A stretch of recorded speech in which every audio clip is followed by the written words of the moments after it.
Magandang umaga mula sa Pag-asa Weather Forecasting Center. Ito na ating update sa binabantayan nating bagyong uwan sa loob ng ating Philippine Area of Responsibility. Latest location natin para kay bagyong uwan kaninang alas 4 ng umaga ay nasa layong 985 kilometers silangan ng Eastern Visayas. May tagla itong lakas ng hangin na malapit sa gitna na umaabot ng 130 kilometers per hour, pagbugso na umaabot ng 160 kilometers per hour. Yung movement nito sa kasalukuyan ay west-northwestward sa bilis sa 25 kilometers per hour.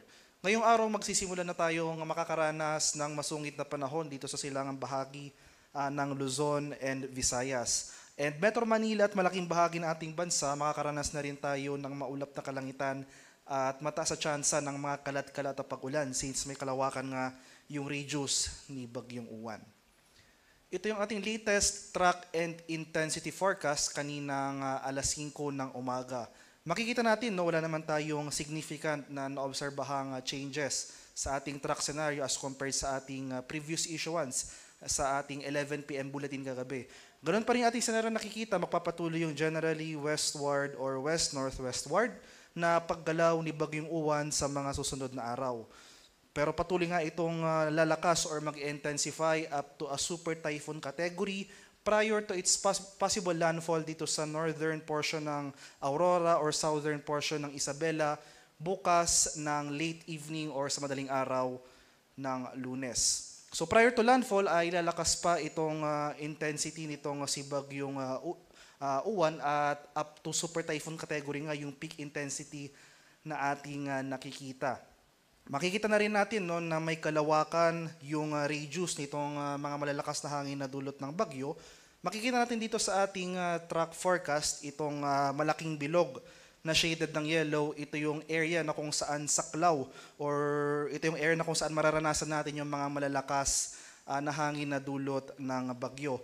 So kung iti-take into account natin yung movement ni Bagyong Uwan sa mga sunod na araw as well as yung malaking radius na ito, makikita natin malaking bahagi ng ating bansa ay mararanasan yung malalakas na bugso ng hangin in the coming days. And after its landfall over possibly southern Isabela or northern Aurora, ay itratraverse ito or babaybayin ang mainland Luzon landmass. And by Monday morning or afternoon ay nasa West Philippine Sea na itong sentro ni Bagyong Uwan. At dahil lang may kalawakan itong mga malalakas na hangin nitong bagyo, kaninang alas 5 ng umaga, nagtaas tayo ng Tropical Cyclone Wind Signal number 2 sa Catanduanes, eastern and central portions ng Northern Samar, northeastern portion ng Samar, at itong northern portion ng Eastern Samar. Makikita natin ng maraming areas pa rin na nagtaas rin tayo ng signal number 1. So as of 5 a.m., may signal number 1 tayo dito sa Cagayan, Babuyan Islands, Isabela, Quirino, Nueva Vizcaya, Apayao, Abra, Kalinga, Mountain Province, Ifugao, Benguet, Ilocos Norte, Ilocos Sur, La Union, Pangasinan, Aurora, Nueva Ecija, dito sa may Bulacan, Tarlac, Pampanga, Zambales, Bataan, dito sa Metro Manila, Cavite, Laguna, Batangas, Rizal, dito sa may Quezon, including Polillo Islands, Camarines Norte, Camarines Sur, Albay, Sorsogon, Masbate, kabilang ang Ticao at Burias Islands, sa may Romblon, Oriental Mindoro, Occidental Mindoro, kabilang ang Lubang Islands, dito sa may Calamian Islands, nalalabing bahagi ng Northern Samar, rest of Samar, rest of Eastern Samar, sa may Biliran, Leyte, Southern Leyte, northeastern portion ng Bohol, northern and central portions ng Cebu, itong northern portion ng Negros Occidental, northern and central portions ng Iloilo, sa may Capiz, Aklan, northern and central portions ng Antique, kabilang ang Caluya Islands, Dinagat Islands, at Surigao del Norte. Kaya sa mga nabanggit ko pong lugar, especially itong areas under wind signal number 2, within the next 24 hours, itong areas na may wind signal number 2, makakaranas tayo ng malalakas na bugso ng hangin na dulot ng papalapit na bagyo. Samantala ito namang areas under wind signal number 1, yung lead time natin ay 36 hours. So within the next 36 hours, makakaranas rin tayo ng mga malalakas na hangin na dulot ni Bagyong Uwan. So dahil nga prior to landfall ay mag-intensify pa ito up to a super typhoon category, yung highest wind signal na posible nating i-issue para kay Bagyong Uwan ay wind signal number 5. So asahan natin sa mga sunod na araw, habang papalapit itong bagyo, ay mas marami pang areas yung mag-issue tayo ng wind signal sa mas marami pang areas. Possible mag-elevate na rin tayo ng wind signal sa mga sunod na araw up to wind signal number 5. So maghanda tayo sa mga malalakas na hangin, posibleng mapaminsalang hangin na ating inaasahan, especially sa mga areas na kung saan magla-landfall or magiging pinakamalapit dito sa sentro ni Bagyong Uwan. Papaminsalang hangin, so ibig sabihin, asahan natin yung significant damages sa ating mga infrastructure, especially mga buildings na gawa sa light materials, and after its passage sa Luzon area, asahan natin yung disruption sa ating mga public services such as public transportation. So sa mga lugar na hindi ko pa nabanggit na walang tropical cyclone wind signal, posible tayong magtaka sa mga sunod na araw. Bakit? Especially itong area ng Visayas at Mindanao, bakit walang wind signal sa aking lugar, pero malakas yung bugso ng hangin.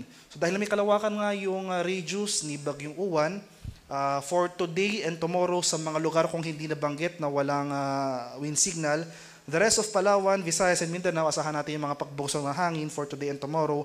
Pagsapit naman ng Lunes, habang nasa West Philippines na itong sentro ni Bagyong Uwan, makakaranas pa rin tayo ng gusty conditions over Luzon and Visayas. So take note, ito yung mga areas na walang wind signal. In terms naman of heavy rainfall, ay yung mga malalakas na ulan na dulot ng bagyo. So ito yung ating latest weather advisory na inisyo kaninang alas 5 ng umaga. Ito yung ating 24-hour rainfall forecast. Kumbaga ito yung ating heavy rainfall outlook sa mga sunod na araw. So for today, for the next 24 hours, makakaranas na tayo ng 50 to 100 millimeters sa pag-ulan dito sa easternmost portions ng Luzon and Visayas, sa may Catanduanes, Northern Samar at Eastern Samar. And starting tomorrow, so ito na yung time period na kung saan papalapit na yung sentro ni Bagyong Uwan, nearing landfall dito sa may area ng Southern Isabela or northern portion ng Aurora, ay makakaranas na tayo ng malalakas sa pag-ulan sa eastern section ng Luzon. Possible humigit ng 200 millimeters torrential rains dito sa may Aurora, Camarines Provinces, Catanduanes at sa Albay. So makikita natin dito sa diagram na ito, itong ating weather advisory for tomorrow, itong rainfall forecast for tomorrow, malaking bahagi na ng Luzon, as well as itong eastern section ng Visayas makakaranas ng pag-ulan. So mostly situated yung concentration ng mga malalakas sa pag-ulan, malapit dito sa sentro ng bagyo. So more importantly, itong eastern section ng Luzon, asahan natin na concentrated dito yung pag-ulan for tomorrow. Pagsapit naman ng Monday, so by this time ay possible tumatawid na yung sentro ng bagyo over Luzon landmass. So by Monday, possible nakalandfall na ito sa may Aurora or sa may Isabela. And by Monday, tumatawid na ito sa Luzon landmass. So makikita natin nung malaking bahagi ng Hilag at Gitnang Luzon makakaranas ng significant na mga pag-ulan.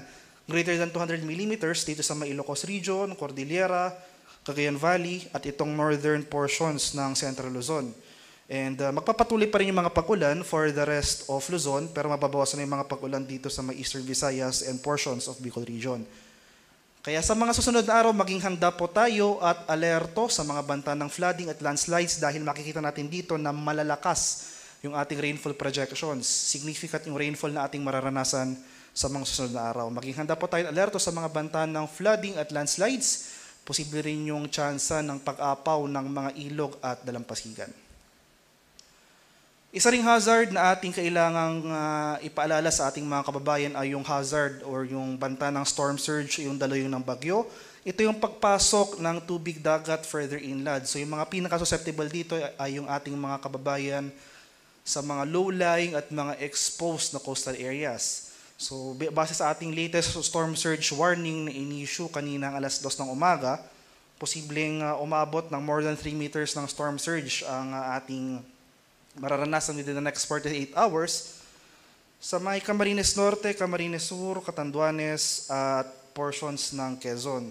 So makikita rin natin dito, so hindi lang dito sa area na ito, maski dito sa area ng Cagayan, Isabela, sa may or rather dito sa may Isabela, Aurora, itong nalalabing bahagi ng Kabikulan as well as itong portions ng Samar Provinces May banta rin po tayo ng storm surge. Pero mostly focused yung highest levels ng storm surge dito sa may Camarines Provinces, Catanduanes at Quezon. Kaya sa ating mga kababayan sa mga low-lying at mga exposed na coastal areas, ngayon pa lamang makipag-ugnayan po tayo sa ating mga LGU, sa ating mga lokal na pamahalaan regarding evacuation or paglikas sa higher ground para manatiling ligtas po tayo sa banta ng daluyong ng bagyo. And sa kalagayan naman ating karagatan, as of 5 a.m., ito yung ating latest gale warning issuance. So makikita natin malaking bahagi na ng eastern seaboards ng Visayas as well as itong northern and eastern seaboards ng Luzon. May nakataas na po tayong gale warning. So may gale warning na nakataas sa Catanduanes, Northern Samar, eastern coast ng Eastern Samar, dito sa Cagayan, Babuyan Islands, Isabela, Aurora, northern and eastern coasts ng Quezon, Camarines Norte, northern coast ng Camarines Sur, eastern coast ng Albay, at itong eastern coast ng Sorsogon. Kaya sa mga nabanggit ko pong lugar, suspended po muna yung sea travel over these areas dahil may gale warning nga tayo na nakataas in anticipation sa matataas na alon na dulot ng papalapit na bagyong Uwan. Sa nalalabing seaboards naman ng ating bansa na walang gale warning ay katamtaman hanggang sa maalong karagatan ng ating inaasahan. Kaya iba yung pag-ingat pa rin sa ating mga kababayan na maglalayag over these areas. At ano nga ba yung ating mga kailangan gawin para sa paghahanda sa papalapit na bagyong Uwan? So unang-una makinig ng balita at mag-monitor sa mga updates sa pinapalabas ng Pag-asa. So sa ngayon, every 6 hours yung issuance natin ng tropical cyclone bulletins para sa bagyong ito. Pero kung papalapit na ito and possible mag-landfall within the next 24 hours ay mas dadalas na yung ating issuance. Magiging every 3 hours na po yung ating pag-issue ng tropical cyclone bulletins. So sa mga susunod na araw, kung malapit na yung, especially kung malapit na itong sentro ng bagyong Uwan sa ating bansa at makakaranas tayo ng mga tuloy-tuloy na pag-ulan, mag-monitor rin tayo ng mga localized advisories na ini-issue ng ating mga kasamahan sa Pag-asa Regional Services Divisions, yung mga heavy rainfall warnings or rainfall advisories.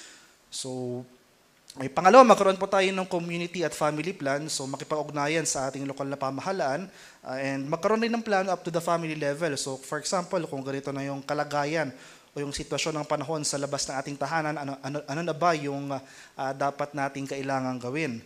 So yung pangatlo at pang-apat ay maghanda po tayo ng emergency kit o yung mga go bag na naglalaman ng mga essential nating kailangan, wherein kung kailangan na kasi nating lumikas agad or mag-evacuate sa itinakdang evacuation center ay mabilis po yung ating paggalaw o yung ating response.